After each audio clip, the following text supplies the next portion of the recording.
Welcome to crime diaries. Software ఉద్యోగం చేస్తున్న తండ్రికి ఇచ్చిన మాట మీద నిలబడడం కోసం ఓ అమ్మాయి పోలీస్ యూనిఫామ్ వేసుకున్నారు. ఆవిడే ఈ వారం మన గెస్ట్. పేరు భార్గవ్ గారు, డిఎస్పీ, ఎమ్మెల్యేగనూరు, కర్నూలు జిల్లా, ఆంధ్రప్రదేశ్.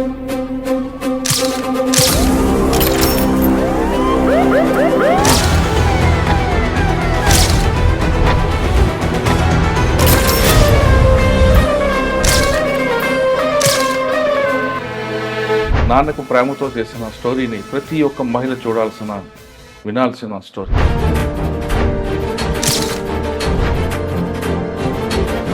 మీరు ఉద్యోగాలు చేస్తూ, పెళ్లి చేస్తూ, పిల్లలకంటూ మరి ఇంకోసారి పోలీస్ యూనిఫామ్ కోసం అని మా చిన్నప్పటి నుంచి మా ఫాదర్ ఒకటే చెప్తూ ఉండేవారండి, మనకి ఆస్తులు అని అంటే మన చదివే మన ఆస్తి అని. ఇప్పుడు మీకు బాంబేలో జాబ్ వచ్చింది, ఆర్బీఐ అంటే సేఫ్, ఉద్యోగం సేఫ్ ఉంటుంది, చాలా బాగుంటుందండి. మరి ఎందుకు ఇటు రావాలంటున్నారు? అదే మా ఫాదర్ నన్ను ఆర్బీఐలో చూడాలన్నది ఆయన డ్రీమ్ కాదు, నాకు సర్వీసెస్ లో చూడాలన్నది ఆయన డ్రీమ్.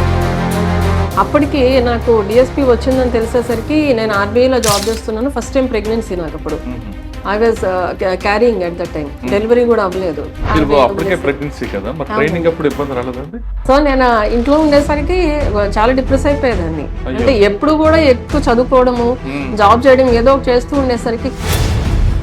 యూనిఫామ్ చూసి ఫాదర్ గాని మీ హస్బెండ్ ఏమన్నారు? ఫీడింగ్ బేబీని వదిలేసి, మా బాబుకి 4 years, పాపకి 5 months, ఆ పిల్లల్ని వదిలేసి మా మదర్. ఎలా వచ్చిందండి అంత కాన్ఫిడెన్స్ లెవెల్ మీకు? ఎలాగైనా సాధించాలి అని పట్టుదల? అక్కడికి వెళ్ళిన తర్వాత ఆ సిచ్యువేషన్ మనల్ని నడిపించేస్తుంది ముందుకి. ఒకటి నేను చేయలేను, నేను ఎందుకు చెయ్యాలి అని నేను ఎప్పుడూ ఆలోచించలేదండి. చాలా మంది అలా ఉంటారు, చెయ్యగలిగి కూడా చెయ్యరు. మళ్ళీ ఎనర్జీ తీసుకురావడానికి ఫుడ్తో పాటు ఆ మోటివేషన్ అన్నీ అంటే మీలో మీరే ప్రిపేర్ అయ్యారా? అదే అడుగుతున్నాను. ఒకటి నేను ఎంత హార్డ్గా ఉన్నా ఇంట్లో వాళ్ళకి చెప్పేదాన్ని కాదు. సరే, ఇంకొక విషయం, ఇప్పుడు మీలా సిచ్యువేషన్ చాలా మంది అమ్మాయిలకి వస్తుందండి, చాలా మంది. అటువంటి వాళ్ళకి మీరు ఇచ్చే మెసేజ్ ఏంటి? ఎంతవరకు చేయగలను ట్రై చేద్దాం అని ఒక్కటే ఆలోచించాను. ఆ ఒక్కటి ఆలోచించడం వల్ల అది నాకు భయంగా అనిపించలేదు. జనాల్లో 2 కేసులు ఉన్నాయి, మంచి కేసులు. మర్డర్ కేసు ఒకటి ఉంటుంది. ఇద్దరు యాక్చువల్ గా చెప్పాలంటే చాలా బెస్ట్ ఫ్రెండ్స్ అండి. అతను ఇతన్ని చంపాడు అంటే ఎవరు నమ్మలేదు అసలు. ఫస్ట్ డబ్బులు ఇవ్వకపోతే మీ వైఫ్ నైనా రమ్మను నా దగ్గరికి అన్నట్టు మాట్లాడేవాడు. దానివల్ల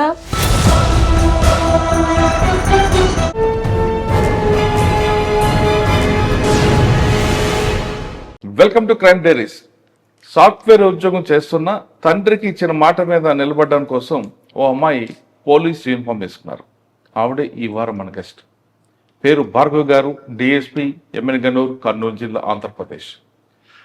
అప్పటికే పెళ్ళై మంచి ఉద్యోగం చేస్తూ 4 రకాల జాబులు చేస్తున్న తండ్రి తన కోరిక మేరకు కాకి యూనిఫామ్ చేయాలి, ప్రజలకు సేవ చేయాలి అని అతని కోరిక ఉంది.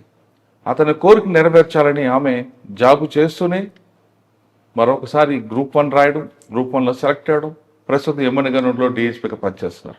నాన్నకు ప్రేమతో చేసిన స్టోరీని ప్రతి ఒక్క మహిళ చూడాల్సిన, వినాల్సిన స్టోరీ. ఆమెను అడిగి ప్రస్తుతం ఎమ్మెల్యేగనూరులో క్రైమ్ ఎలాగుంది, ఆమె గతంలో పనిచేస్తున్న తెనాలలో ఎలాంటి కేసులు చేశారనే విషయాన్ని మేడం నాటి తీసుకుంది. మేడం నమస్తే అండి. నమస్తే అండి. సాధారణంగా పెళ్లి అయిపోయింది, ఇంక ఉద్యోగాలు వద్దు, ఏదో కుటుంబం గడుపుదాం అనుకునే వాళ్ళందరూ కొంతమంది ఉంటారు. కానీ మీరు ఉద్యోగాలు చేస్తూ, పెళ్లి చేస్తూ, పిల్లలకంటూ మరి ఇంకోసారి పోలీస్ యూనిఫామ్ కోసం ట్రైనింగ్ అవ్వడం, సక్సెస్ అవ్వడం, ఇందులో జాబ్ రావడం చాలా గ్రేట్ మ్యాటర్.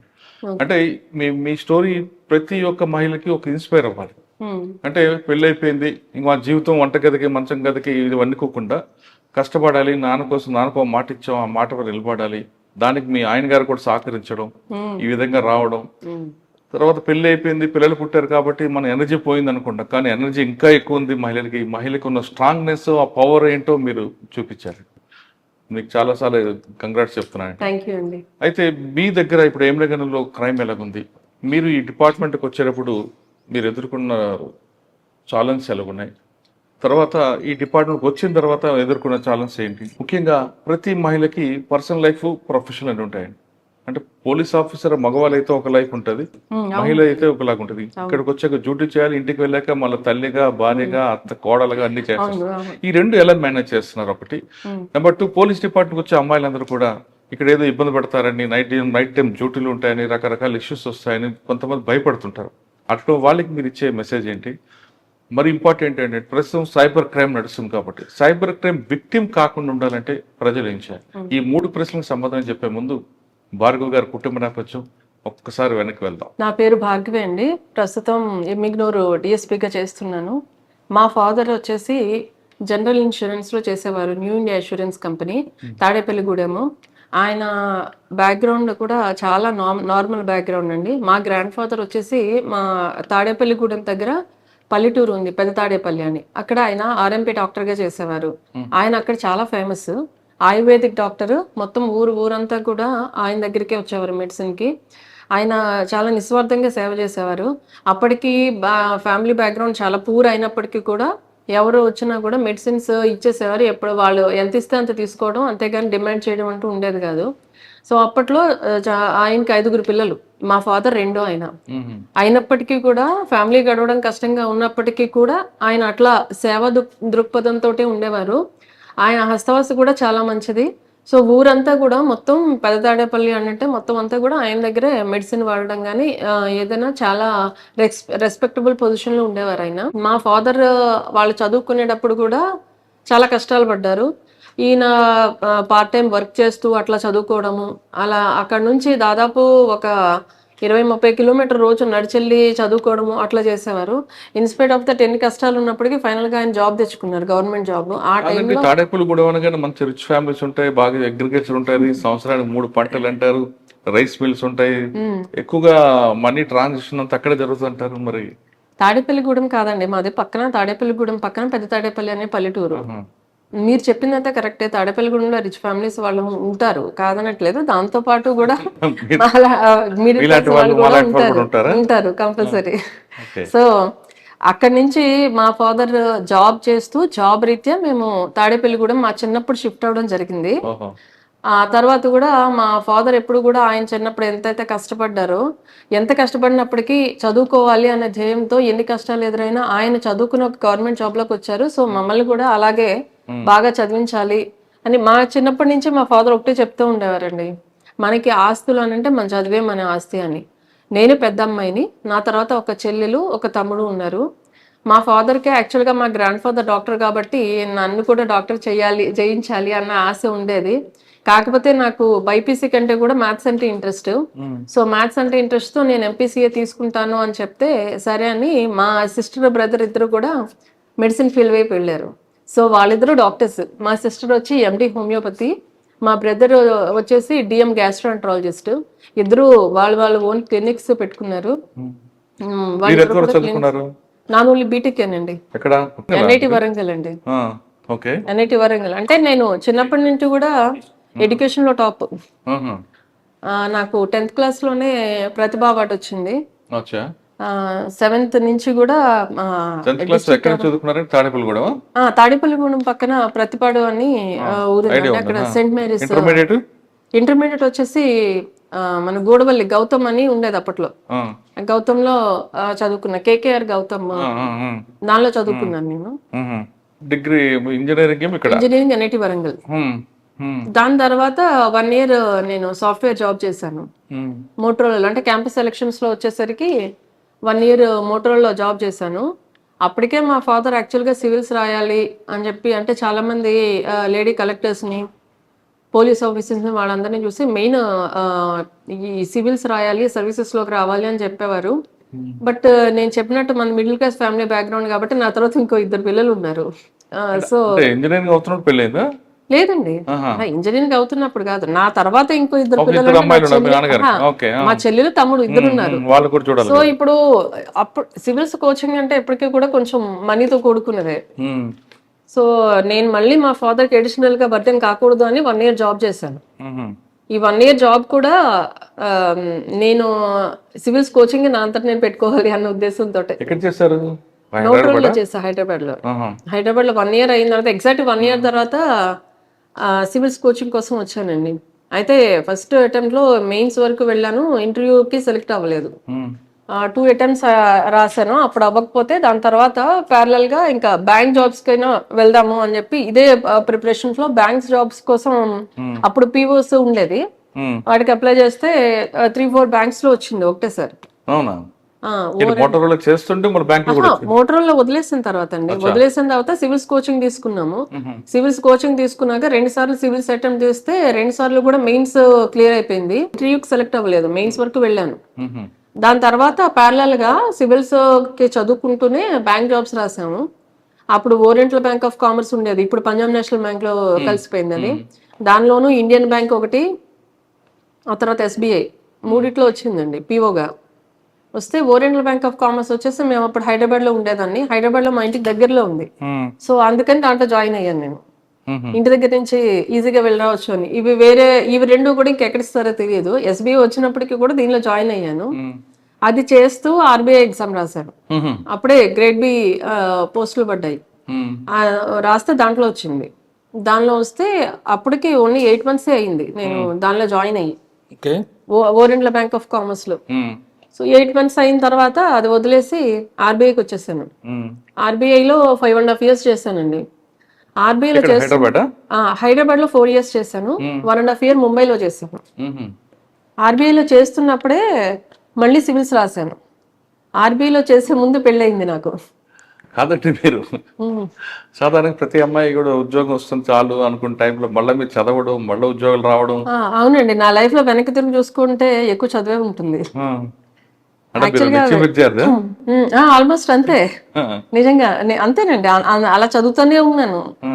నాకు ఇప్పుడు వెనక్కి తిరిగి ఇప్పుడు మీకు బాంబేలో జాబ్ వచ్చింది, ఆర్బీఐ అంటే సేఫ్, ఉద్యోగం సేఫ్ ఉంటది, చాలా బాగుంటుందండి. మరి ఎందుకు ఇటు రావాలంటున్నారు? అదే మా ఫాదర్ నన్ను ఆర్బీఐలో చూడాలన్నది ఆయన డ్రీమ్ కాదు, నాకు సర్వీసెస్ లో చూడాలన్నది ఆయన డ్రీమ్. కేవలం ఆయన ఒక్క కోరిక తీర్చడం కోసం మాత్రమే.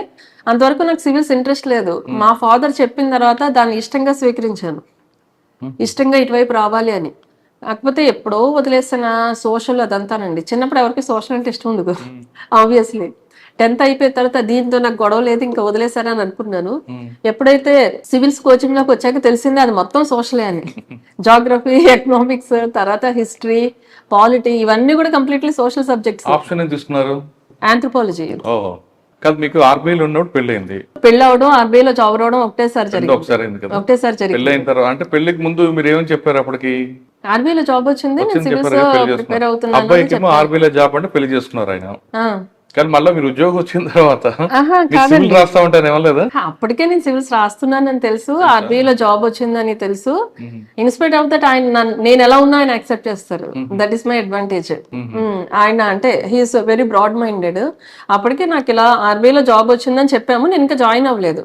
కాకపోతే జాయినింగ్ డేట్ కూడా జస్ట్ మా పెళ్లికి 1 month ముందు వస్తే నేను వాళ్ళని రిక్వెస్ట్ చేస్తే నెక్స్ట్ బ్యాచ్ ఇంకొకటి ఉంది, దాని తర్వాత 1 month తర్వాత అని దానికి ఇచ్చారు. సో పెళ్ళైనా విత్ ఇన్ 10-15 days నేను జాబ్కి వెళ్ళిపోయాను. మా పెళ్ళైన తర్వాత ఆర్బీఐ జాబ్, అది కూడా చెన్నైలో ట్రైనింగ్ అప్పుడు. సో పెళ్ళైన వెంటనే నేను ట్రైనింగ్కి వెళ్ళిపోయాను. వెళ్ళిపోయిన తర్వాత మళ్ళీ రాశాను, మళ్ళీ సివిల్స్ రాశాను. అప్పుడు ఇంటర్వ్యూకి వెళ్ళానండి, ఒక 3 times ఇంటర్వ్యూకి వెళ్ళాను. ఐఆర్టీఎస్ వచ్చింది, దాంట్లో రైల్వే ట్రాఫిక్ సర్వీస్ కి సెలెక్ట్ అయ్యాను నేను. మంచిదే కదా అది కూడా. అవునండి, కాకపోతే చెప్పాను కదా అప్పటికి మ్యారీడ్. అది రైల్వే ట్రాఫిక్ సర్వీస్ అనేది సెంట్రల్ సర్వీస్, అది ఎక్కడ ఇస్తారో తెలీదు. మళ్ళీ వేరే చోటుకి వెళ్తే మా హస్బెండ్ అప్పటికి సాఫ్ట్వేర్ ఇంజనీర్. సో అప్పటికి నేను హైదరాబాద్ లో ఆర్బీఐలో చేస్తూ ఉంటున్నాను. సో అది ఎక్కడ వస్తుందో తెలియదు, ఇచ్చిన చోట మా హస్బెండ్ జాబ్ ఉంటుందో లేదో తెలియదు. ఇంకా అందుకని మళ్ళీ ఫ్యామిలీ డిస్టర్బ్ అవుతుందని ఒకే ఒక ఉద్దేశంతో రైల్వేస్ కి వెళ్ళలేదు నేను. ఇంకా అప్పుడు ఐఆర్టీఎస్ వచ్చినా కూడా వెళ్ళలేదు.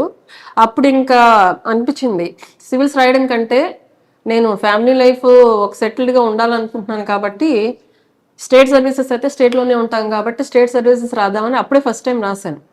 సివిల్ సర్వీస్ కోచింగ్ దీనికి పనికొచ్చింది. అంటే నేను ఫస్ట్ ఎప్పుడైతే సివిల్స్ కోచింగ్ తీసుకోవాలనుకున్నానో అప్పుడు ఒకసారి తీసుకున్నానండి. ఇంకా తర్వాత బ్యాంక్స్ కానీ ఆర్బీఐ కానీ గ్రూప్స్ కానీ ఎక్కడ కోచింగ్ తీసుకోలేదు కాబట్టి ఇప్పుడు దీనికి కరెస్పాండింగ్ మెటీరియల్ తెచ్చుకుని చదువుకోవడమే తప్ప ఇంకెక్కడ మళ్ళీ కోచింగ్కి వెళ్ళలేదు. సో ఆ కోచింగ్ ఆ నాలెడ్జ్ తోటే దీనిలో రాస్తే అప్పుడు దీనిలో డిఎస్పి వచ్చింది. డిఎస్పికి కూడా నేను పెట్టలేదండి ఆప్షన్, నేను ఓన్లీ డిప్యూటీ కలెక్టర్కి సిటీఓకి పెడితే మా హస్బెండ్ పెట్టారు. నాకు తెలియకుండా ఆయన పెట్టారు సెకండ్ ఆప్షన్ డిఎస్పి అని. తీరా చూస్తే సెలక్షన్స్ లో సిటీఓ వస్తుందేమో అనుకున్నాను నేను, డిఎస్పి వచ్చింది.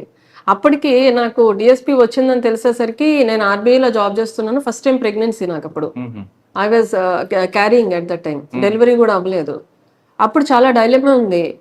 అప్పటికి మేము ముంబై ట్రాన్స్ఫర్ అయిపోయి ముంబై వెళ్ళిపోయాం. 1 year అయింది ముంబై వెళ్ళి. అప్పుడు ఫస్ట్ టైం ప్రెగ్నెన్సీ. నాకు దీనికి వెళ్ళాలో లేదో తెలియదు.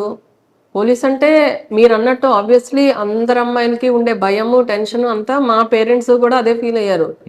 అందులోనే నేను ఎప్పుడూ కూడా నా చిన్నప్పటి నుంచి గ్రౌండ్కి వెళ్ళింది లేదు, ఏ ఎక్సర్సైజ్ చేసింది లేదు. ఎప్పుడు కూడా ఈవెన్ అది గేమ్స్ పీరియడ్ లో కూడా నేను కింద ఎవరో చూడకపోతే పైకి వచ్చి చదువుకునేదాన్ని. క్లాస్ లో కూర్చొని చదువుకునేదాన్ని, హోంవర్క్ చేసుకోవడము, చదువుకోవడము. అంటే ఎప్పుడు అకాడమిక్ గా చాలా టాప్ లో ఉండేదాన్ని అండి. అంటే నాకు ఎంసెట్ ర్యాంక్స్ కానీ, ఏఐట్రిబుల్ ర్యాంక్స్ కానీ అవన్నీ చాలా మంచి ర్యాంక్స్ టాప్ లో వచ్చాయి. ఈవెన్ సీఎం గారి దగ్గర నుంచి అవార్డు తీసుకోవడం అన్నీ ఉన్నాయి. కానీ ఎప్పుడు కూడా ఈ డైరెక్షన్ లో ఎప్పుడు రాలేదు. ఎప్పుడు అసలు కనీసం రన్నింగ్ చేయడం కానీ ఏది లేదు. అసలు నేను ఎప్పుడు ఏ గేమ్ ఆడలేదు, ఏ స్పోర్ట్ కి వెళ్ళలేదు, ఏం లేదు. ఓన్లీ చదువుకోవడమే. దానిలోనే నాకు ఆనందం ఉండేది అప్పట్లో. మీ హస్బెండ్ ఎందుకు మిమ్మల్ని యూనిఫామ్, ఆయన కూడా యూనిఫామ్ లో చూడాలనుకున్నారా? లేదండి, ఏదో ఒక సర్వీస్, గవర్నమెంట్ సర్వీస్ అని చెప్పేసి. ఆర్డీఓ పెట్టుకోకుండా ఆర్డీఓ ఫస్ట్ ఆప్షన్ పెట్టారు. సెకండ్ ఆప్షన్ సిటీఓ నేను పెడితే సిటీఓ థర్డ్ పెట్టి మధ్యలో డిఎస్పీ పెట్టారు. అంటే సిటీఓ కంటే డిఎస్పీ ఇంకా బాగుంటుంది కదా అనే ఉద్దేశంతో ఆయన పెట్టారు. నాకు చెప్పకుండానే పెట్టారు. ఆ తర్వాత అప్లై చేసేసిన తర్వాత తెలిసింది, సరేలే మనకి ఎలాగో అంతవరకు ఏముందిలే, వచ్చినా మనం తీసుకోం కదా అనుకున్నాను నేను.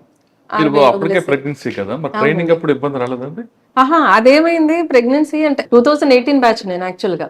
18 బ్యాచ్ లో రిజల్ట్స్ నేను ఇలా సెలెక్ట్ అయిన తర్వాత ట్రైనింగ్ కి పిలిచేటప్పటికి అప్పుడే జస్ట్ నాకు ప్రెగ్నెన్సీ అయ్యి సిజేరియన్ అయింది.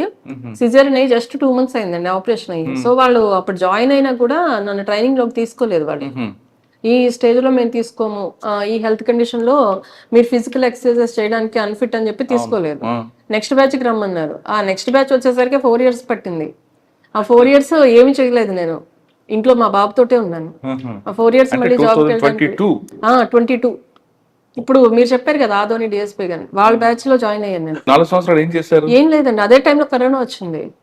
ఇంకా ఇంట్లోనే ఉన్నా. ఇంకా ఆల్మోస్ట్ ఈ ట్రాన్స్పోర్టేషన్ బోర్ కొట్టలేదంటే ఆల్రెడీ ఆర్బీఐలో పనిచేశారు 4 సంవత్సరాలు, అంటే బాబుతో టైం పాస్ అయిపోయింది. బాబుతో టైం పాస్ అయింది. స్టార్టింగ్ లో కొంచెం డిప్రెస్ అయిపోయాను. అంటే ఫస్ట్ స్టార్టింగ్ లో అంటే నెక్స్ట్ ఇయర్ వచ్చేస్తుంది, అప్పటికి నోటిఫికేషన్ కూడా వచ్చిందండి. నేను జాయిన్ అయిన వెంటనే వీళ్ళది 2022 బ్యాచ్ 2018 నోటిఫికేషన్ వచ్చింది. సో 1 year లో నాకు బాడీ కూడా రికవర్ అవుతుంది, బాబుతో కూడా స్పెండ్ చేయొచ్చు, 1 year లో మళ్ళీ ట్రైనింగ్ వెళ్తాం కదా అన్న ఉద్దేశంలో ఉన్నాము. బట్ ఆ నోటిఫికేషన్ డిలే అవుతూ వచ్చింది. At the same time corona వచ్చింది. వచ్చేసరికి వాళ్ళు ఎగ్జామ్ పెట్టలేదు. ఆ నోటిఫికేషన్ కోర్టు కేసులు అవి ఉండి అది బాగా డిలే అయిపోయింది. వాళ్ళ ట్రైనింగ్ వచ్చేసరికి 22 అయ్యింది. మధ్యలో నేను బాబుతో అయితే ఫుల్ టైం స్పెండ్ చేశానండి. అది జనరల్ గా అందరికి పోలీస్ ఆఫీసర్స్ కి అంత టైం దొరకదు. అది బ్లెస్సింగ్ ఇన్ డిస్గైజ్ అనుకున్నాను. బట్ దేర్ ఆర్ టైమ్స్ నేను కొన్నిసార్లు బాగా డిప్రెస్ అయిపోయి, ఎందుకంటే అదే టైంలో ఆర్బీఐలో నాతో పాటు చేసిన వాళ్ళు ప్రమోషన్ వచ్చి వాళ్ళు ముందుకు వెళ్ళిపోయారు. నేను దానిలోనే రిజైన్ చేసి వచ్చాను. ఇటు ఈ జాబ్ లోకి వెళ్ళలేదు. ఈ జాబ్ లో నాతో పాటు జాయిన్ అయినాను. ఆల్రెడీ 2-3 పోస్టింగ్స్ చేస్తూ ఉన్నారు. అందులో ఎప్పుడు వర్కహాలిక్ గా ఉండేటప్పటికి వాళ్ళు ప్రమోషన్ వచ్చి వాళ్ళు ప్రమోషన్ తీసుకున్నారు. ఇక్కడ వీళ్ళు ఒక 2 పోస్టింగ్స్ చేస్తూ ఉన్నారు. సో నేను ఏమీ చేయట్లేదు. 2018 ఇప్పుడు ఉన్నారు కదండి, అంటే ఇప్పుడు ప్రస్తుతం ఎవరు, మహేష్ అని హిందూపూర్ లో ఉన్నారు వాళ్ళు. హర్షిత అని రైల్వేస్ డిఎస్పీ వాళ్ళ వైఫ్, వాళ్ళ బ్యాచ్ నేను. అవును చేశారు. సో నేను ఇంట్లో ఉండేసరికి చాలా డిప్రెస్ అయిపోయేదాన్ని. అంటే ఎప్పుడు కూడా ఎక్కువ చదువుకోవడము, జాబ్ చేయడం ఏదో ఒకటి చేస్తూ ఉండేసరికి, ఖాళీగా ఉండేసరికి కొంచెం డిప్రెషన్ అనిపించేది. But at the same time బాబుతో టైం స్పెండ్ చేశాను అని హ్యాపీనెస్ ఉండేది అనమాట. ఆ తర్వాత 22లో ఎప్పుడైతే వీళ్ళ బ్యాచ్ వచ్చిందో అప్పుడు నేను సెకండ్ టైం మళ్ళీ ప్రెగ్నెన్సీ. అప్పుడు కాకపోతే వాళ్ళు మళ్ళీ ఇండక్షన్ ట్రైనింగ్ ఉంది ఫస్ట్ అని చెప్పేసి నేను 8th month లో ఉండగా ఇండక్షన్ ట్రైనింగ్ తీసుకున్నారు. అప్పుడు ఫిజికల్ దానికి ఎగ్జామ్షన్ ఇచ్చారు. బట్ అప్పుడు కూడా చాలా సఫర్ అయ్యామండి. ఎందుకంటే మార్నింగ్ 9:30 నుంచి ఈవినింగ్ 5:30 వరకు క్లాసెస్ ఉండేవి. మధ్యలో 1 hour లంచ్ బ్రేక్ ఉండేది. అంతసేపు కూర్చోవాలంటే ఆ టైంలో 8th month of pregnancy 45 days అని అంటే ఆల్మోస్ట్ 9th month ఎంటర్ అయ్యి 1 week అయిపోయిన తర్వాత నేను ట్రైనింగ్ నుంచి బయటకు వచ్చాను. అక్కడ నుంచి వచ్చిన తర్వాత 1 week లో డెలివరీ అయిపోయింది నాకు. ఆ పీక్ టైంలో వితౌట్ ఎనీ సపోర్ట్ అక్కడ ట్రైనింగ్ కి వెళ్ళడం అనేది కూడా చాలా కష్టం. అంతసేపు అలా కూర్చునే ఉండాలి. కానీ అక్కడ పిటిసి ఒంగోలు అప్పుడు ఇప్పుడు ప్రస్తుతం విజయనగర ఎస్పీగా ఉన్న దామోదర్ సార్ ఉన్నారు. అప్పుడు పీటీసీ ప్రిన్సిపల్ గా చాలా సపోర్ట్ చేశారు నాకు. చాలా బాగా చూసుకున్నారు. అప్పుడు ఏ ఇబ్బంది లేకుండా. ఇన్స్పైట్ ఆఫ్ దట్ నాకుండే హెల్త్ ప్రాబ్లమ్స్ ఆ టైంలో అంతసేపు కూర్చోవడం వల్ల కానీ ఉదయాన్నే లేవడం వల్ల కానీ అవి వచ్చాయి కానీ బట్ సంహౌ మేనేజ్ అయిపోయింది. దాని తర్వాత డెలివరీ అయిన తర్వాత మెటర్నిటీ లీవ్ తర్వాత వీళ్ళ బ్యాచ్ లో సెకండ్ సెమ్ లో జాయిన్ అయ్యాను. 2018 తర్వాత జాయిన్ అయ్యి ట్రైనింగ్ అన్ని చూసుకొని 2022లో సెప్టెంబర్ లో జాయిన్ అయ్యామండి దీనికి. ఏది ఇండక్షన్ ట్రైనింగ్ కి.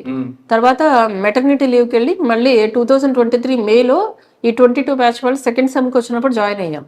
వాళ్ళతో పాటు సెకండ్ సెమ్ లో జాయిన్ అయ్యాను నేను. మీ పాసింగ్ అవుట్ పీరియడ్ 23 వాళ్ళతో అయింది. మీ యూనిఫామ్ చూసి మీ ఫాదర్ గాని మీ హస్బెండ్ ఏమన్నారు? వాళ్ళు కొంచెం ఎక్సైట్ అయ్యారండి. మా ఫాదర్ కి అయితే ఎలా చేస్తానని భయం ఉండేది. తర్వాత ఇప్పుడైతే యాక్సెప్ట్ చేశారు కానీ అప్పట్లో మాత్రం అదే కదా 2 డెలివరీలు సిజేరియన్ అయిన 2 సిజేరియన్లు ట్యూబెక్టమీ ఆపరేషన్ అయిన తర్వాత 5th month లో వెళ్లాల్సి వచ్చింది. మా పాపకి అప్పుడు 5 months బేబీ. తనకి ఫీడింగ్ బేబీని వదిలేసి మా బాబుకి 4 years పాపకి 5 months ఆ పిల్లల్ని వదిలేసి మా మదర్ దగ్గర వదిలేసి వచ్చేసాను నేను ట్రైనింగ్ కి. ఆ టైంలో వెళ్లాల్సి వచ్చింది. బాధ అనిపించలేదా? చాలా బాధ అనిపిస్తుంది అండి. బాధ అనిపించింది. అట్ ద సేమ్ టైం మా పాపను వదిలేసాను. తనకి నేను ప్రాపర్ కేర్ ఆ టైంలో ఇవ్వలేకపోయాను. అట్ ద సేమ్ టైం మా మదర్ ని ఓవర్ బర్డెన్ చేశాను. మా మదర్ కి కొంచెం హెల్త్ ప్రాబ్లం ఉంది. ఇన్స్పైట్ ఆఫ్ దట్ ఆమెని ఓవర్ బర్డెన్ చేశాను. చాలా బాధ అనిపిస్తుంది. అదే ఫ్యామిలీ సపోర్ట్ వీళ్ళందరూ నాకు సపోర్ట్ చేయడం వల్లే నేను ఈ రోజు ఈ స్టేజ్ లో ఉన్నాను. మీ బాబు ఏమన్నాడు? పోలీస్ మమ్మీ అంటాడా మమ్మీ అంటాడా? మా బాబుకి అట్లా ఏమున్నదండి. మామూలుగా మదర్ అంటే మదర్, అమ్మ అమ్మ అనే ఉంటాడు. పోలీస్ మమ్మీ అంట లేదు. అంటే తనకి ఊహ తెలిసేసరికి నేను దీంట్లోనే ఉన్నాను కదా. స్టార్టింగ్ లో ఇంటి దగ్గర ఉన్నాను. తర్వాత నేను ట్రైనింగ్ వచ్చేటప్పుడు మాత్రం మా పాపకి ఏం తెలియదు. 5 months బేబీ. మా బాబు మాత్రం చాలా ఏడ్చాడు అప్పుడు, నేను వదిలి ఉండను అని చెప్పి. కానీ ఇంకా ట్రైనింగ్ అయిపోయిన తర్వాత ఫస్ట్ పోస్టింగ్ ఎక్కడ? ట్రైనింగ్ పీరియడ్ ఎక్కడ ఇచ్చారు మీకు తెనాలి? Training 1 year Anantapur. ఆ టైంలో చాలా ఇబ్బంది పడ్డాను నేను. ఎందుకంటే ఆఫ్టర్ 2 deliveries వచ్చాను కదా. That hard face. అందులో వాళ్ళు సెకండ్ సెమిస్టర్ లో ఉన్నారు, నేను అప్పుడు జాయిన్ అయ్యాను. ఫస్ట్ సెమిస్టర్ లో ఆల్రెడీ కొంచెం వార్మప్ అయ్యి అంతా అలవాటు పడి ఉంటారు కాబట్టి సెకండ్ సెమిస్టర్ లో ఫిజికల్ ఎక్సర్సైజెస్ చాలా హార్డ్ గా ఉంటాయి. వాళ్ళతో పాటు నేను చేయాలని అంటే నేను స్టార్టింగ్ లో చాలా ఇబ్బంది పడ్డాను. అంటే నాకు సివియర్ హెల్త్ ప్రాబ్లం వచ్చింది ఆ టైంలో, ట్రైనింగ్ టైంలోనే. బట్ వాళ్ళు కూడా ట్రైనింగ్ లో కూడా వాళ్ళు కూడా చాలా కన్సన్ట్రేట్ గా ఉన్నారు. అంటే మా కండిషన్ తెలుసు కాబట్టి. ఇన్స్పైట్ ఆఫ్ దట్ మేము కొన్ని రోజులు ఇబ్బంది పడినప్పటికీ కూడా గ్రాడ్యువల్ గా కోపప్ అయ్యి వాళ్ళతో పాటు చేయగలిగాను నేను. సో అప్పుడు అనిపించింది నాకు, ఎప్పుడు కూడా నేను ఎప్పుడు గ్రౌండ్ లోకి వెళ్ళింది లేదు, ఫిజికల్ గా నాకు అసలు స్ట్రెంగ్త్ లేదు అని అనుకునేదాన్ని. సో నాలో ఫిజికల్ పొటెన్షియల్ కూడా ఇంత ఉందనేది నాకు అప్పుడే తెలిసింది. అప్పుడే అనిపించిందండి, అన్ని మనం అనుకున్నట్టుగానే మన లిమిటేషన్స్ ఉండవు. సిచ్యువేషన్ వస్తే కాన్ఫిడెన్స్ లెవెల్ పెంచేది ఎవరండి? అంత తీసుకోవాలి మీకు మీరుగా పెంచుకున్నారా, లేదా సిచ్యువేషన్ ఏమైనా అలా క్రియేట్ చేస్తుందా, లేదా ఎవరైనా మోటివేషన్ చేశారా? లేదండి, మోటివేషన్ అనేది మనకి ఎక్స్టర్నల్ గా ఎక్కడా రాదు. మనకి ఏదైనా మన క్లోజ్ రిలేటివ్స్ ఏదైనా మన సపోర్ట్ బాగా డిప్రెస్ అయిన టైంలో వాళ్ళు ఎవరైనా మనం అడిగితే వాళ్ళు ఏమైనా మనం మోటివేట్ చేయడానికి ఏమైనా చెప్తారేమో కానీ motivation has to come from with in, బయట నుంచి రాదు. ఎస్పెషల్లీ ట్రైనింగ్ టైంలో మనకి ఎవరు సెపరేట్ గా మోటివేట్ చేయరండి అక్కడ. ఎందుకంటే అందరూ ఒకటే మనలాగానే ఉంటారు. సో మీలో మీకు డిప్రెస్ రాకుండా ఆ మోటివేషన్ చేయడానికి ఏం లేదు. బుక్స్ చదివారా? లేదండి, అసలు అంత టైం కూడా ఉండదు మనకి అసలు ట్రైనింగ్ పీరియడ్ లో. ఫుడ్ ఏం తీసుకున్నారన్నప్పుడు? ఫుడ్ వాళ్ళు పెట్టిందే, వాళ్ళు పెట్టిన ఫుడ్ తింటమే, మనకి సెపరేట్ గా ఏం లేదు. ఏమైనా కావాలంటే డ్రై ఫ్రూట్స్. ఎలా వచ్చిందండి అంత కాన్ఫిడెన్స్ లెవెల్ మీకు? ఎలాగైనా సాధించాలి అని పట్టుదల? అక్కడికి వెళ్ళిన తర్వాత ఆ సిచ్యువేషన్ మనల్ని నడిపించేస్తుంది ముందుకి. బట్ మనం పర్వాలేదు చేయగలము అన్న పాజిటివ్ యాటిట్యూడ్ ఒకటి ఉంటే. ఇంకొకటి నేను చేయలేను, నేను ఎందుకు చెయ్యాలి అని నేను ఎప్పుడూ ఆలోచించలేదండి. చాలా మంది అలా ఉంటారు, చెయ్యగలిగి కూడా చెయ్యరు. సో ఆ టైప్ లో నేను ఎప్పుడు ఆలోచించలేదు. ట్రై చేస్తారు, చాలా ట్రై చేస్తారు. నేను ఎప్పుడు కూడా అది ట్రై చేయలేదు. నాకు జెన్యున్ గా బాగాలేదు అని అంటేనే నేను రెస్ట్ తీసుకునేదాన్ని, కానీ లేదనంటే మాత్రం. అందుకే నేను ఎప్పుడైనా రెస్ట్ అడిగినా కూడా వాళ్ళు ఎవరు కూడా క్వశ్చన్ చేసేవారు కాదు, ఎందుకంటే నా గురించే తెలుసు కాబట్టి. ఒకసారి నాకు హెల్త్ ప్రాబ్లం వచ్చిన తర్వాత కొన్ని రోజులు వాళ్ళే రెస్ట్ ఇచ్చారు. ఆ తర్వాత నా అంతటి నేను ఇక్కడ నుంచి చేస్తాను అని చెప్పి నేనే వెళ్ళాను. అంటే let me try my level best అని. అంటే సాధారణంగా మేడం క్వశ్చన్, ఒక యాక్సిడెంట్ అయింది అనుకోండి, ఫిట్నెస్ ఉన్న అమ్మాయికి కోలుకోవడానికి కొంత టైం పడుతుంది, అవన్నీ చేసుకోవచ్చు. కానీ మీరు ఫస్ట్ నుంచి గ్రౌండ్ అలవాట్లేదు మీకు, అవును 2 సార్లు డెలివరీ అయిన తర్వాత ఆ ఎనర్జీ మొత్తం డ్రైన్ అవుట్ అయిపోతుంది. పోతుంది. మళ్ళీ ఎనర్జీ తీసుకురావడానికి ఫుడ్ తో పాటు ఆ మోటివేషన్ అన్నీ అంటే మీలో మీరే ప్రిపేర్ అయ్యారా? అదే అడుగుతున్నాను. అంతేనండి. ఒకటి, నేను ఎంత హార్డ్ గా ఉన్నా ఇంట్లో వాళ్ళకి చెప్పేదాన్ని కాదు. ఎందుకంటే నేను సెపరేట్ గా హాస్టల్లో ఉండేదాన్ని, మా పిల్లల్ని వాళ్ళే చూస్తున్నారు. ఇప్పుడు నేనే ఇక్కడ కష్టపడుతున్నానని వాళ్ళకి తెలిస్తే వాళ్ళు ఇంకా డిమోటివేట్ అవుతారని ఏదైనా టఫ్ గా ఉన్నా కూడా నాకు నేనే మోటివేట్ చేసుకునేదాన్ని. అంటే ఎప్పుడు కూడా సరే ఈ రోజు ఇంతవరకు పరిగెడితే రేపు why can't I take 1 more step అని చెప్పి ఆ ఒక్క స్టెప్ వేయడానికి ట్రై చేసేదాన్ని. సరే ఇంకొక విషయం, ఇప్పుడు మీలాంటి సిచ్యువేషన్ చాలా మంది అమ్మాయిలకి వస్తుందండి, చాలా మంది. అటువంటి వాళ్ళకి మీరు ఇచ్చే మెసేజ్ ఏంటి? పాజిటివ్ యాటిట్యూడ్ ఒకటేనండి. నేను ఎప్పుడు అంటే ఛాలెంజెస్ ఉన్నాయి, చాలా ఛాలెంజెస్ ఉన్నాయి, అది చేయగలనో లేదా అని అనుకోలేదు. ఎంతవరకు చేయగలనో ట్రై చేద్దామని ఒక్కటే ఆలోచించాను.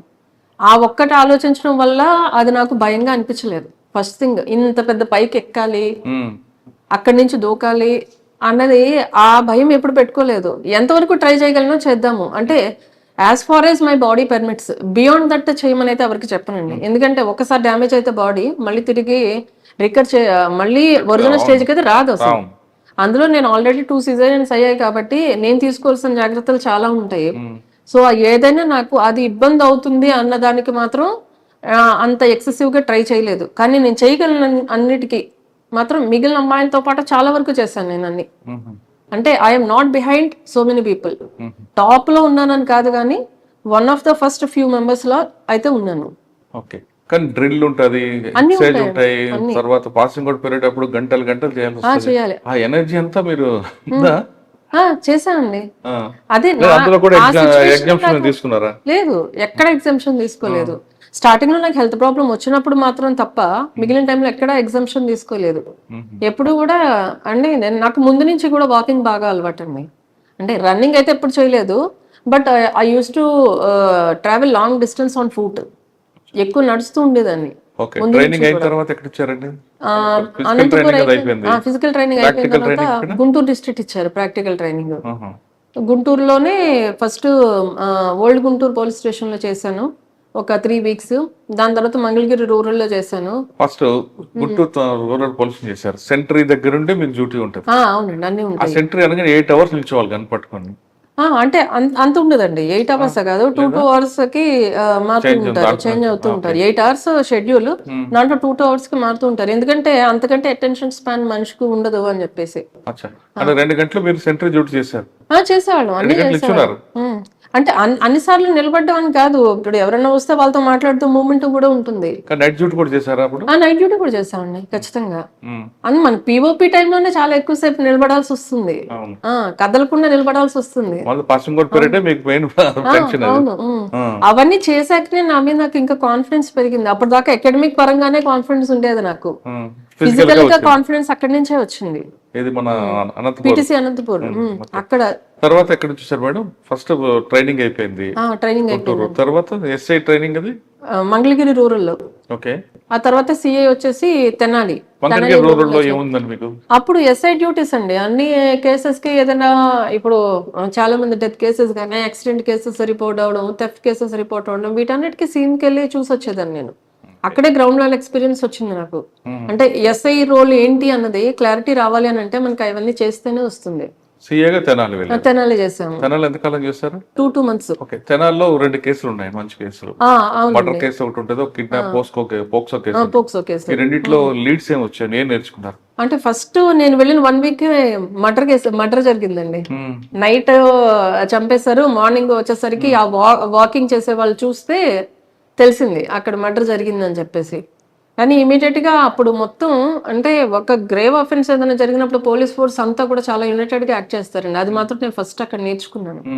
అందరూ కూడా దాని మీద కాన్సన్ట్రేట్ చేసి ముద్దాయిని మనం ట్రేస్ చేయడం జరిగింది. చాలా టెక్నికల్ డీటెయిల్స్, అన్ని టెక్నికల్ సిడిఆర్స్ గానీ, ఆ తర్వాత చుట్టుపక్కల వాళ్ళకి కొంచెం ఇద్దరు యాక్చువల్ గా చెప్పాలంటే చాలా బెస్ట్ ఫ్రెండ్స్ అండి. అతను ఇతన్ని చంపాడు అంటే ఎవరు నమ్మలేదు అసలు ఫస్ట్. ఎందుకంటే ఎప్పుడు చూసినా వాళ్ళిద్దరు కలిసి తిరిగేవారు. అట్లా కాకపోతే ఇతని దగ్గర కొంత అప్పు తీసుకున్నాడు ఇంతకు ముందు. ఆ అప్పు తీసుకున్న తర్వాత కూడా ఇతను తీర్చకపోవడంతో ఈ అబ్బాయి చనిపోయిన అబ్బాయి హైదరాబాద్లో చేసేవారు, ఇతను తెనాలిలోనే ఉండేవాడు.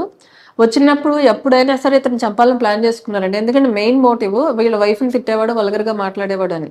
అది ఇతను జీర్ణించుకోలేకపోయాడు. డబ్బులు ఇవ్వకపోతే మీ వైఫ్నైనా రమ్మను నా దగ్గరికి అన్నట్టు మాట్లాడేవాడంట. దానివల్ల బాగా అదే గ్రడ్జ్ పెంచుకున్నాడు. వచ్చినప్పుడు ఫ్రెండ్లీగానే ఉంటున్నాడు, but he is waiting for an opportunity to kill him. ఎప్పుడైతే వీళ్ళిద్దరూ బయట డ్రింక్ చేయడానికి వెళ్ళారు, వాళ్ళ ఇంట్లో వాళ్ళకి కూడా చెప్పాడు నేను అతనితో వెళ్తున్నాను అని చెప్పి. సో మనకు అక్కడి నుంచే లీడ్స్ వచ్చాయి. అతనితో వెళ్లే ముందు ఇలా అతనితో పాటు ఈ నైట్ ఇక్కడే ఉంటాను, రేపు మార్నింగ్ వస్తానని చెప్పాడు. తర్వాత రాలేదు. అంటే వీళ్ళు రాలేదు, వీళ్ళు వెయిట్ చేయలేదు. వీళ్ళు ఎర్లీ మార్నింగే మనకి ఆ పక్క నుంచి ఎవరో వెళ్తున్న వాళ్ళు చూసి చెప్తే వీళ్ళు కూడా తర్వాత ఇతను ఎవరు అని చెప్పి మొత్తం అన్ని డీటెయిల్స్ తీసుకుంటే వాళ్ళు వచ్చి నైట్ ఇతని దగ్గర ఉన్నామని చెప్పారు అని చెప్పేసి మొత్తం మనకు అట్లా లీడ్స్ అయితే వచ్చాయి. అతని దగ్గర ఉంటారన్నా కూడా వీళ్ళు సస్పెక్ట్ ఎందుకు చేయలేదంటే వాళ్ళు ఆల్మోస్ట్ 10 years నుంచి థిక్ ఫ్రెండ్స్.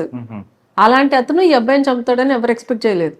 సో అక్కడ మనకి అతన్ని ముద్దాయి దొరికిన తర్వాత అతను కన్ఫెస్ చేసినప్పుడు తెలిసింది మనకి అది ప్రీ ప్లాన్ మర్డర్. ముందు నుంచి వచ్చినప్పుడల్లా ఎప్పుడు ఛాన్స్ దొరికితే అప్పుడు చంపేద్దాం అన్నట్టుగా కత్తి కూడా 2 సంవత్సరాల క్రితం కొనుక్కుని అతను పెట్టుకుని ఉన్నాడు ఇంట్లో. ఎందుకంటే ఆ రోజు అంత ప్రోక్ ఏమైంది ఆ రోజు? ఇది కంటిన్యూస్ గా వాళ్ళ వైఫ్ ని అనడము, వాళ్ళ ఇంట్లో వాళ్ళని లేడీస్ ని తిట్టడంతో ఆయన జీర్ణించుకోలేకపోయాడు. ఆ రోజు కూడా అదే టాపిక్ వచ్చిందా? అతను ముందే చంపుతాను ప్లాన్ చేసుకుని వెళ్ళాడండి. మళ్ళీ దీని మీద ప్రొవోకేట్ చేసేసరికి మళ్ళీ అతను ఆ టాపిక్ తెచ్చాడు. తేవంగానే అదే ఎక్స్క్యూజ్ చూపించి చంపేశాడు. బట్ ఆయన చెప్పకపోయినా కూడా చంపేవాడే. ఎందుకంటే ముందే ప్లాన్డ్ గా ఇంటికి వెళ్ళి డ్రెస్ చేంజ్ చేసుకుని కత్తి తీసుకుని వచ్చి వెళ్ళి చంపాడు. అదంతా ఆయన కన్ఫెషన్ లో తేలింది మనకి. ఎట్ ద సేమ్ టైం మనకి రిలేటెడ్ CCTV ఫుటేజెస్, CDR అన్ని కూడా వచ్చాయి. సో ఆ విధంగా అతను ట్రేస్ చేయడం జరిగింది. అప్పుడు ఆ కేసు ప్రస్తుతం ట్రయల్లో ఉందండి. ట్రైల్లో ఉందండి ప్రస్తుతానికి. కానీ అక్కడ ఆ మర్డర్ కేసులో ఒక ప్రొఫెషన్ ఆఫీసర్ ఏం నేర్చుకున్నారు మీరు అక్కడ? అందులో చాలా మీరు చెప్తారు, కేసును కరెక్ట్ గా చూపించడం, చార్జ్ షీట్ కరెక్ట్ ప్రాపర్ గా వేయడం, విట్నెస్ కరెక్ట్ గా తీసుకోవడం, కన్ఫెషన్ రేట్ కరెక్ట్ గా తీసుకురావడం, ఇవన్నీ ఉంటాయి. ఇవన్నీ ఎవరు మీకు అప్పుడు నేర్పారు? అంటే అక్కడున్న CA గారు, అప్పుడు బెల్లం శ్రీనివాసరావు గారు ఆయన CA గారు ఉన్నారు. అప్పుడు DSPగా జనార్దన్ రావు గారు ఉన్నారు. వాళ్ళే నాకు మొత్తం దీంట్లో ఎలా చేయాలి అన్నది అంతా. యాక్చువల్ గా అయితే అక్కడ CA గా చేయాల్సిన కేసు అది. నేను CA చార్జ్ కి అక్కడ ట్రైనింగ్ లో ఉన్నాను కాబట్టి నేను చేశాను. కాకపోతే దాంట్లో రైట్ ఫ్రమ్ డే 1 ఆ కేసులో ఏది చేసినా ఇంక్లూడింగ్ CDతో సైతం డాక్యుమెంట్ రెడీ చేసింది కూడా మొత్తం నేనే చేసుకున్నాను. సూపర్. మొత్తం ఫస్ట్ ఎక్స్పీరియన్స్ లోనే మంచి ఎక్స్పీరియన్స్ వచ్చింది. అంటే ఏ కేసు చేసినా నేనే చేసుకునేదాన్ని. ట్రైనింగ్ లో ఎన్ని కేసులు చేసినా, ఇప్పుడు SIగా ఉన్నప్పుడు కూడా కొన్ని డెత్ కేసులు, హ్యాంగింగ్ కేసులు, యాక్సిడెంట్ కేసులు అవన్నీ నేను చేశాను. అవన్నీ కూడా నేనే CD చేసుకునేదాన్ని డాక్యుమెంట్ తో సైతం, ఇంక్లూడింగ్ వాళ్ళు చెప్పింది రాసుకోవడం, ఆ తర్వాత నా ఓన్ వర్షన్ నేను రాసుకోవడం అన్ని కూడా నేనే చేసుకున్నాను. అదే యాక్సిడెంట్ కేసులో మీరు చేశానంటున్నారు కదా, సాధారణంగా యాక్సిడెంట్ కేసులో మీ వాళ్ళకి ఒక ఫార్మాట్ ఉంటుందండి. నిర్లక్ష్యంగా, నిర్లక్ష్యంగా, అతి వేగముగా, మద్యం సేవ, ఇదే కంటెస్ట్ ఎప్పుడు రాస్తుంటారు. మీరు అదే తీసుకొచ్చారా లేదు దాన్ని ఏమైనా మాడిఫికేషన్ చేసుకొచ్చారు? అంటే అక్కడున్న ఎవిడెన్స్ ని బట్టి ఉంటుందండి మనకి. ఇప్పుడు నేను చేసిన యాక్సిడెంటల్ కేసులో మీరు చెప్పినట్టు రాంగ్ రూట్ లో వచ్చారు, ఫాస్ట్ గా వచ్చాడు, హార్న్ వేసినా కూడా పక్కకు జరగలేకపోయాడు కాబట్టి అలానే ఛార్జ్ చేస్తాము. బట్ ఎందుకంటే ఆ సెక్షన్ లో ఉన్న కంటెంట్స్ రావాలి కాబట్టి రాస్తారు. బట్ మోస్ట్లీ అవన్నీ కూడా కరెక్టే ఉంటాయి. సో నేను అక్కడ చేసుకునేది నాకు ఇక్కడ ఉపయోగపడింది. సో దీంట్లో రైట్ ఫ్రమ్ ఇంక్వెస్ట్ మొత్తం అన్ని కూడా నేనే రాసుకున్నాను. నేను చేత్తో కూడా రాశాను దాంట్లో. సో అదంతా కూడా నాకు ఎక్స్పీరియన్స్ చాలా బాగా పనికొచ్చింది. మర్డర్ కేసు తర్వాత ఇంకో కేసు పోక్సో కేసు అది ఫస్ట్ అమ్మాయి మిస్సింగ్ కేసు ఇచ్చారు మనకి. ఆ తర్వాత అమ్మాయిని ట్రేస్ చేసిన తర్వాత తెలిసింది ఏంటంటే అమ్మాయి వేరే అబ్బాయి చెప్పిన మాటలు నమ్మేసి వెళ్ళిపోయింది, తర్వాత సెక్షువల్ అఫెన్స్ కూడా జరిగింది అమ్మాయి మీద అని చెప్పేసి. సో అమ్మాయి ట్రేస్ చేసిన తర్వాత చూస్తే అబ్బాయి ఆల్రెడీ మ్యారీడ్, మాయ మాటలు చెప్పి తీసుకెళ్లాడు. ఆ తర్వాత ఒక 2-3 days తర్వాత మళ్ళీ ఇంటి దగ్గరలో ఎక్కడో వదిలేసి వస్తే ఈ అమ్మాయి వచ్చింది. ఈ అమ్మాయి వచ్చిన తర్వాత వాళ్ళు 2 days తర్వాత వాళ్ళ ఇంటికి వస్తే వాళ్ళ పేరెంట్స్ మనకి తీసుకొచ్చి చెప్పారు. కాకపోతే అమ్మాయిని మాట్లాడినప్పుడు, ఇప్పుడు నేను లేడీ ఆఫీసర్నే కాబట్టి నాతో మాట్లాడినప్పుడు తెలిసింది ఆ అమ్మాయి మీద ఇలాగా అఫెన్స్ అవి జరిగింది అని చెప్పేసి. తర్వాత ఇమీడియట్ గా మళ్ళీ అతను అబ్స్కాండింగ్ లో ఉన్నాడు అప్పటి నుంచి. అంటే ఈ అమ్మాయి మీద మిస్సింగ్ కేసు పెట్టారని తెలుసుకుని తీసుకొచ్చేసాడు. తీసుకొచ్చిన తర్వాత అబ్బాయి అబ్స్కాండింగ్ లో ఉంటే మళ్ళీ ఆ టెక్నికల్ డీటెయిల్స్ ఆధారంగా మనకున్న ఇన్ఫర్మేషన్ బేసిస్ మీద అబ్బాయిని అరెస్ట్ చేసి మళ్ళీ రిమాండ్ పెట్టడం జరిగింది. దాంట్లో మరి అమ్మాయి ఒప్పుకుందా? ఈ ఎవరండి? అమ్మాయికి తెలియదు కదా. ఎంఐ పెళ్లి చేసుకోలేదు. పెళ్లి చేసుకున్న అబ్బాయితో పాటు తీసుకుని వెళ్ళాడు ఆ అబ్బాయి మాయ మాటలు చెప్పి. వాడికంటే వాడు పెద్దోడా? పెద్దోడేనండి అబ్బాయి. వాడు మేజర్ ఓకే. ఈ అమ్మాయి ఒప్పుకుందా? అంటే ఈ అమ్మాయి విల్లింగా తను పోక్సోలో విల్లింగ్ అయినా తప్పదు. నమ్మేసే తీసుకెళ్లాడు. విల్లింగ్ గానే వెళ్ళింది ఈ అమ్మాయి. ఏదో అబ్బాయి బాగా చూసుకుంటాడు అది ఇది అని చెప్పేసి విల్లింగ్ గా వెళ్ళింది. కానీ అక్కడికి వెళ్ళిన తర్వాత అఫెన్స్ అయితే జరిగింది. అంటే నేను ఎలాగో పెళ్లి చేసుకుంటాను అని నమ్మించి అఫెన్స్ జరిగింది. దాని తర్వాత మళ్ళీ ఇంటి దగ్గర వదిలేసి, ఇంటి దగ్గర అంటే ఇంటి దగ్గర కాదు, దగ్గరలో ఎక్కడో ఒక చోట వదిలేసి అబ్బాయి ఎస్కేప్ అయిపోయాడు.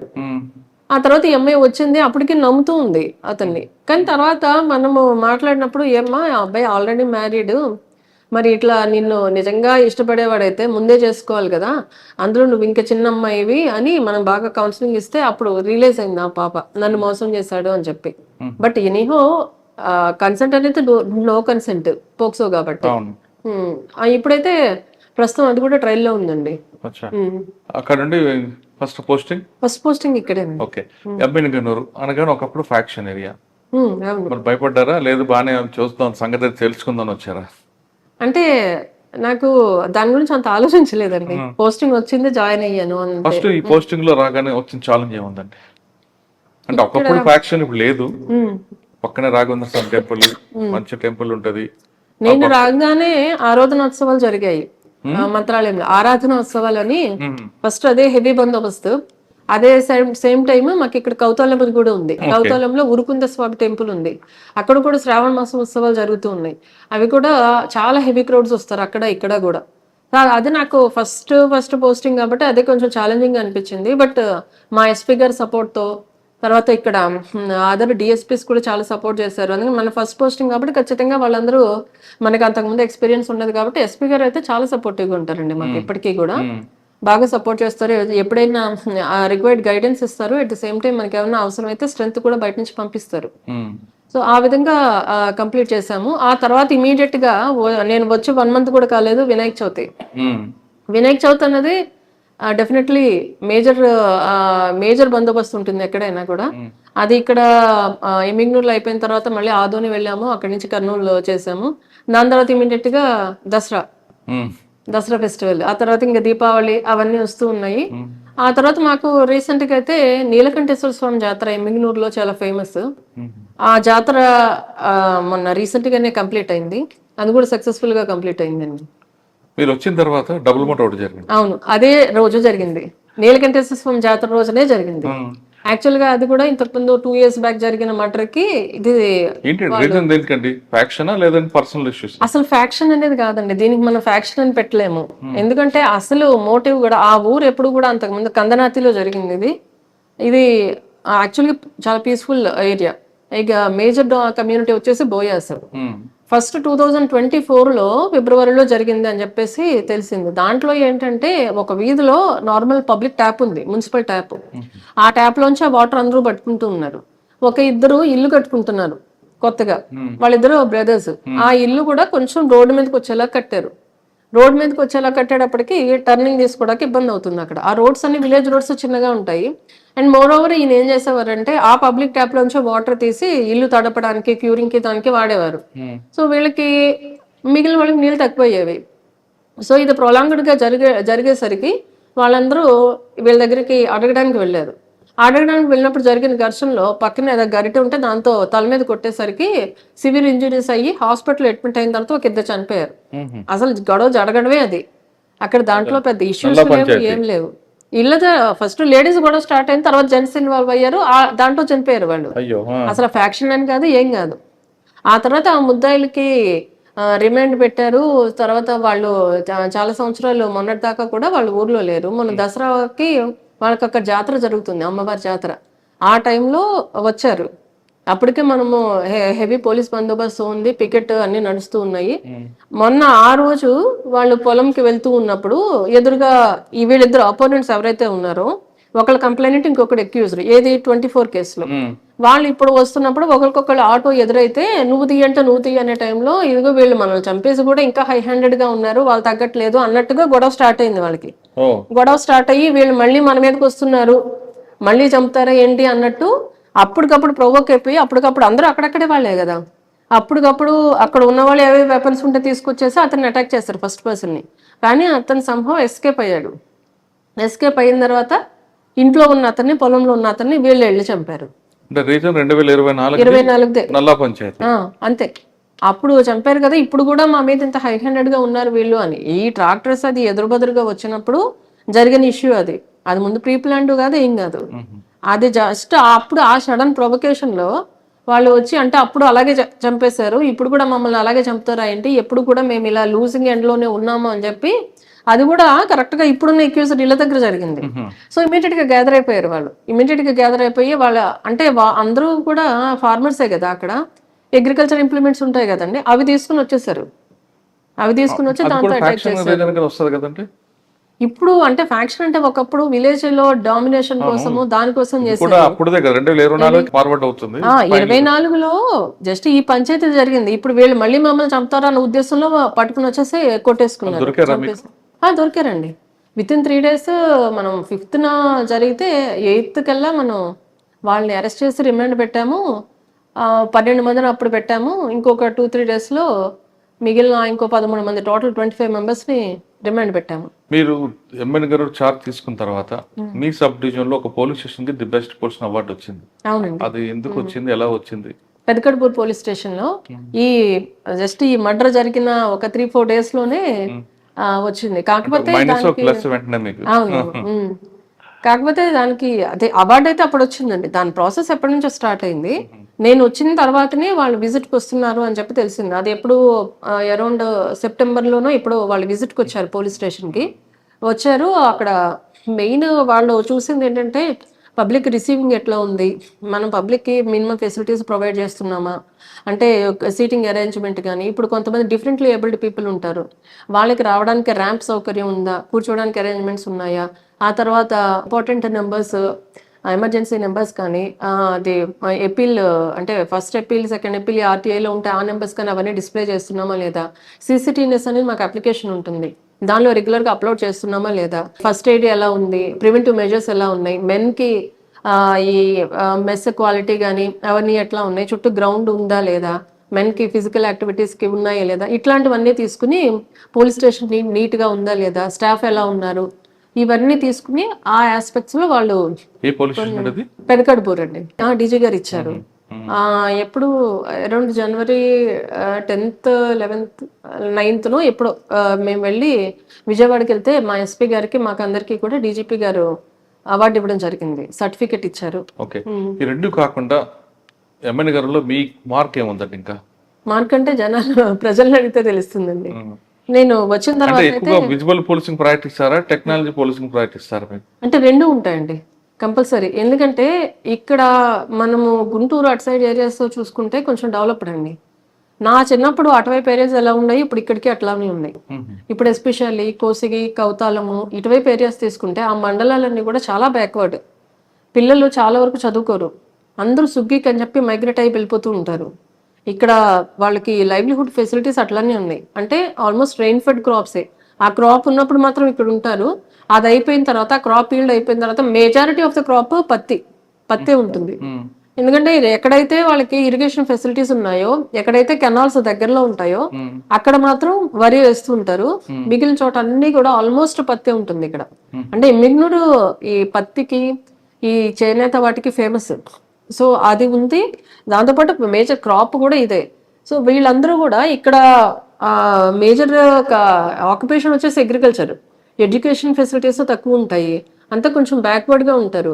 మోరోవర్ కొంచెం ఏదైనా చిన్న గొడవలు అయితే సామాన్యంగా పరిష్కారం దానికంటే కూడా ఎక్కువ గొడవలు పడుతూ ఉంటారు. ఫస్ట్ మనకి అటువైపు ఆ బెల్ట్ చూసామంటే ఎక్కువ ఎడ్యుకేటెడ్ పీపుల్ ఉంటారండి. వాళ్ళందరూ చదువుకుని వేరు వేరు జాబ్స్ చేస్తూ ఉంటారు. వీళ్ళందరూ కూడా ఇక్కడ ఎక్కువ మాన్యువల్ లేబర్ పనులే చేస్తూ ఉంటారు. ఎడ్యుకేషన్ పర్సంటేజ్ కూడా చాలా తక్కువ ఉంటుంది. కాకపోతే అలాంటి చోట్ల కూడా ఈ మధ్యన రీసెంట్గా Group 2లో కానీ, అంతకుముందు జరిగిన DSCలో కానీ, కానిస్టేబుల్ సెలక్షన్స్లో కూడా కోసిగి, కౌతల, మా మండలాల నుంచి కూడా considerable number of people select అయ్యారు. దానికి మాత్రం చాలా హ్యాపీగా ఉంది మాకు.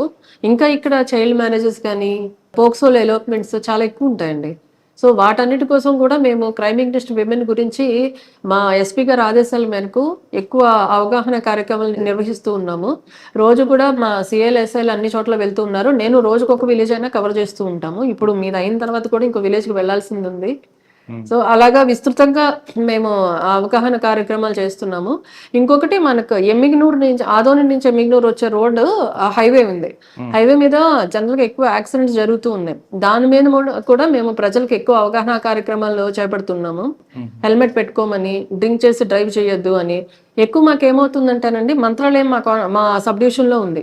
సో కర్ణాటక భక్తులు ఎక్కువ వస్తూ ఉంటారు. వాళ్ళు ఎట్లా అంటే నైట్ బయలుదేరి మార్నింగ్ వచ్చేసేయాలని అనుకుంటారు. సో ఓవర్ నైట్ డ్రైవింగ్ చేసేటప్పుడు ఎక్కువ తెల్లవారుజాముకి వచ్చేసరికి నిద్రపోతూ ఉంటారు. నిద్రమత్తు వస్తుంది ఏ మనిషికైనా సర్వసాధారణం.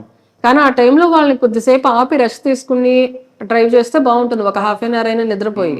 కానీ అది చేయకుండా కంటిన్యూస్ గా రావడం వల్ల ఆల్మోస్ట్ నవంబర్లోనండి, నవంబర్ 29 నాకు గుర్తుంది, ఆ రోజు కర్ణాటక నుంచి మంత్రాలయం వెళ్తున్న ఒక ఫ్యామిలీ మొత్తం చనిపోయారు దాంట్లో, ఎక్సెప్ట్ డ్రైవర్. 6 మెంబర్స్ చనిపోయారండి. దాంట్లో 3 years old పిల్లలు ఉన్నారు. ఆ యాక్సిడెంట్ అది మనం చూస్తే మాత్రం చాలా బాధ అనిపిస్తుంది. అది కూడా నేనే ఇన్వెస్టిగేట్ చేశాను ఆ కేసు కూడా. కేవలం నిద్రపోతూ కారు లెఫ్ట్ సైడ్ వెళ్ళటం అనేసి కంప్లీట్ గా రైట్కి వెళ్ళిపోయింది. సో ఆ విధంగా కూడా మనం అవగాహన కలిగిస్తున్నాము. ఇక్కడ మన మంత్రాలయంలో కూడా వచ్చే భక్తులందరికీ కూడా కన్నడలో కూడా అనౌన్స్మెంట్ ఇప్పిస్తున్నాం. దయచేసి నిద్ర వస్తే కాస్త రెస్ట్ తీసుకుని డ్రైవ్ చేయండి అని. అదే మళ్ళీ అది చేయడమే కాకుండా మనకి ఇక్కడ ధర్మపురి దగ్గర హలహర్వి దగ్గర ధర్మపురి టోల్ ప్లాజా అని ఒకటి ఉంది. మళ్ళీ ఇక్కడ ఎమ్మిగనూరు నుంచి ఆదోని వెళ్ళే రోడ్ లో బనవాసి అనే విలేజ్ ఉంది. అక్కడ ఇక్కడ కూడా రెగ్యులర్ గా early morning stop wash and go అంటే వెళ్ళే వెహికల్స్ ఆపి వాళ్ళకి కొంచెం వాటర్ ఇచ్చి ఫేస్ వాష్ చేయించి అప్పుడు పంపిస్తున్నాం. ఇవన్నీ కూడా ఈ నిద్రలో డ్రైవ్ చేస్తూ దానివల్ల జరిగే యాక్సిడెంట్స్ ని కట్టేల్ చేయడానికి చేస్తున్నాం.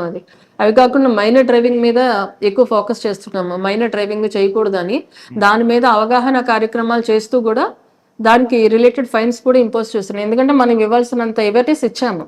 ఇన్స్పెక్ట్ ఆఫ్ దట్ మారకపోతే ఖచ్చితంగా పనిష్మెంట్ వేస్తేనే కొంతైనా మార్పు వస్తుంది.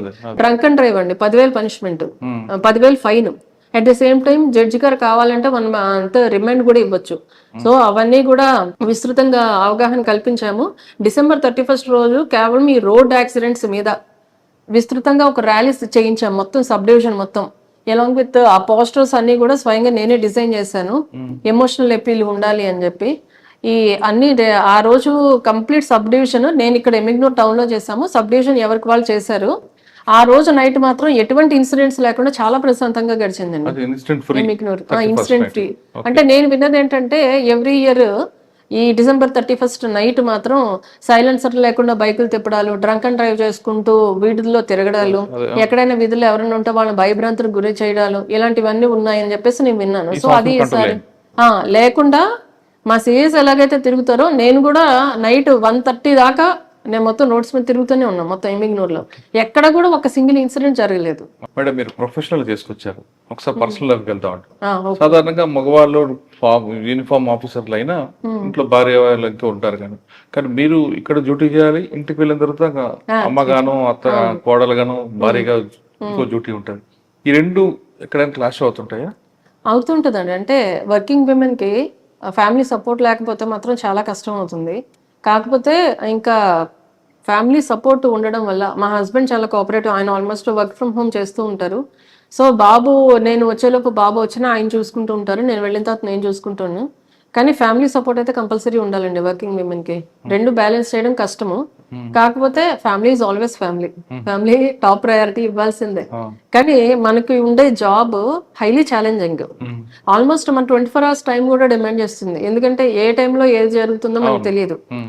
ఇమీడియట్ గా రషప్ అవ్వాల్సి ఉంటుంది. ఇప్పుడు నీలకంఠేశ్వర స్వామి జాతరకి మేము అన్ని బందోబస్తు అరేంజ్మెంట్స్ చేసుకుని ఉన్నాక సడన్ గా మర్డర్ అని తెలిస్తే నిన్న జాతరలో లేదు. ఇక మొత్తం సిఐ గారికి అక్కడ ఉన్న స్టాఫ్ కి ఇన్స్ట్రక్షన్స్ ఇచ్చేసి ఇమీడియట్ గా అక్కడికి వెళ్ళాము. ఎందుకంటే నా ప్రెసెన్స్ అక్కడ చాలా ఇంపార్టెంట్.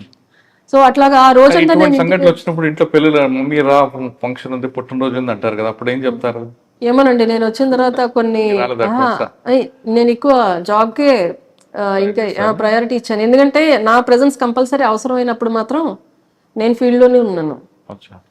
ఇక్కడ కొన్ని ఇంపార్టెంట్ అకేషన్స్ జరిగినప్పుడు కూడా మొన్న సంక్రాంతి మాకు చాలా బాగా చేస్తారు. బట్ ఆ టైంలో నాకు ఇక్కడ ఇంపార్టెంట్ డ్యూటీస్ ఉండడం, కేసెస్ ఉండడంతో మా ఫ్యామిలీ, మా పేరెంట్స్ వచ్చినా కూడా నేను ఎక్కువ టైం వాళ్ళతో స్పెండ్ చేయలేకపోయాను. తప్పదండి మాకు ఇంకా. ఓకే, ఇంకా ప్రజెంట్ సైబర్ క్రైమ్ అండి. ఉమ్. సైబర్ క్రైమ్ కేసు అయిన తర్వాత మీరు ఇన్వెస్టిగేట్ చేయడం కాకుండా అసలు ముందు ప్రజలను అవగాహన తీసుకురావడానికి ఏపీ పోలీసులు ఎక్కువ ప్రయత్నిస్తున్నారు. అవునండి. మీరేం చేస్తున్నారండి?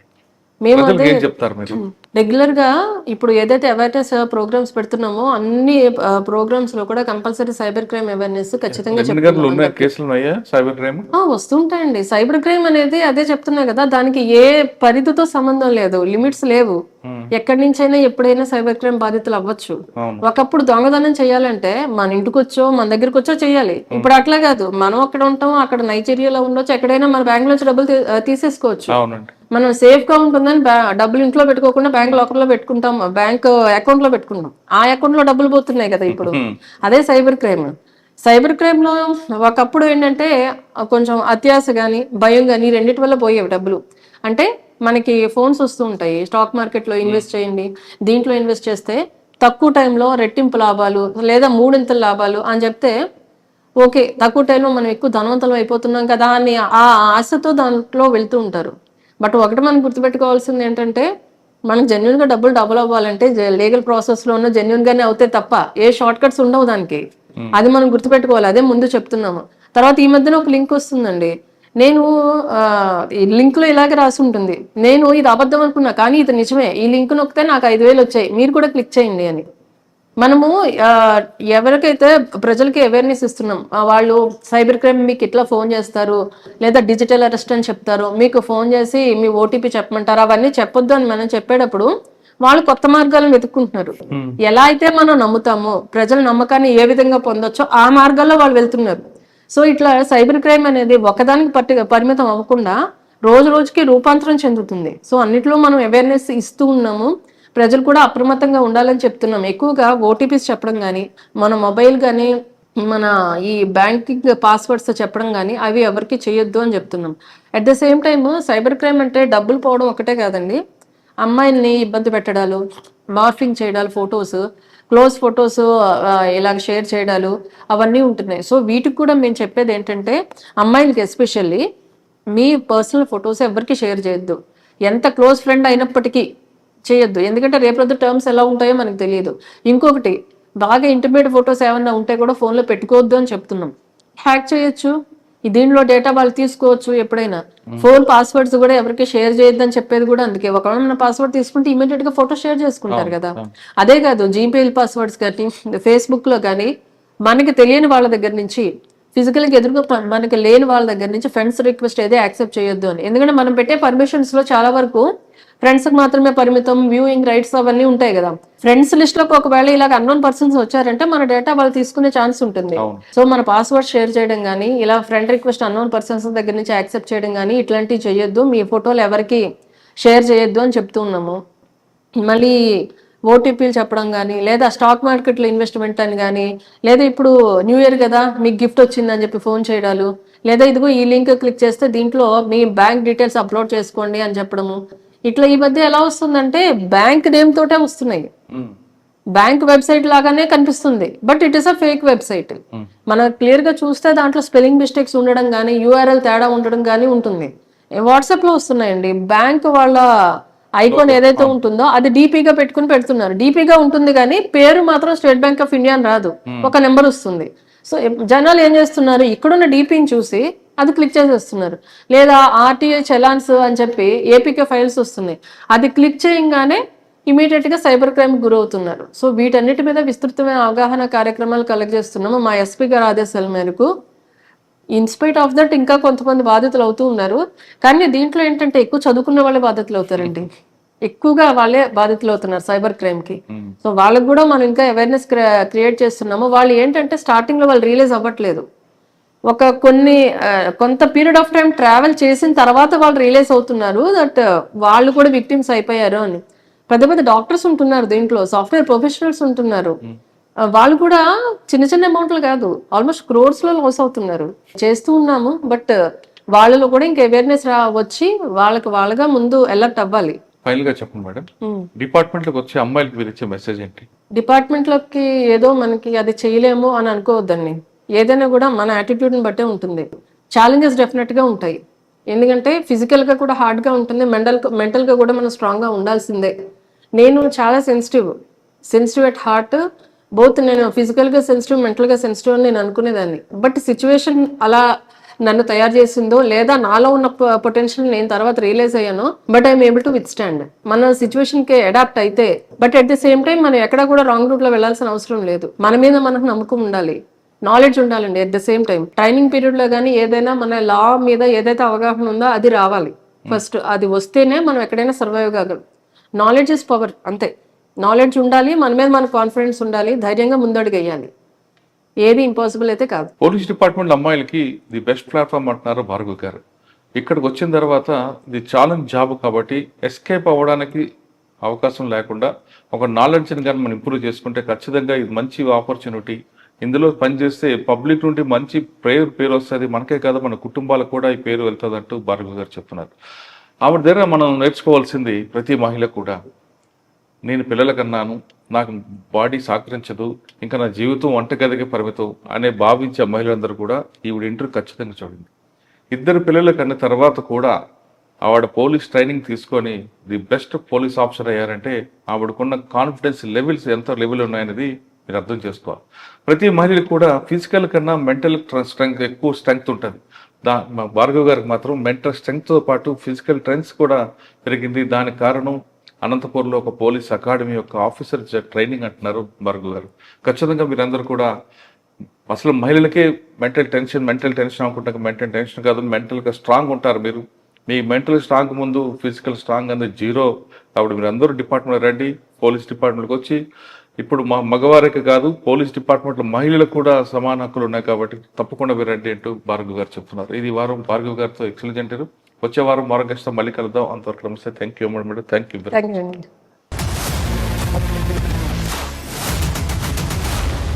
iDreams, this police diaries is something very, very valuable towards that. I must really appreciate Murali, your insights. iDreams founder and CEO చిన్న వాసుదేవ్ రెడ్డి గారితో మురళీధర్ క్రైమ్ స్టోరీస్ చాలా ఫేమస్ అయిపోయినాయి. Gautam Savan garu and Satyanar sir. Well done. I congratulate him for doing so well, and I congratulate him his boss also. So well.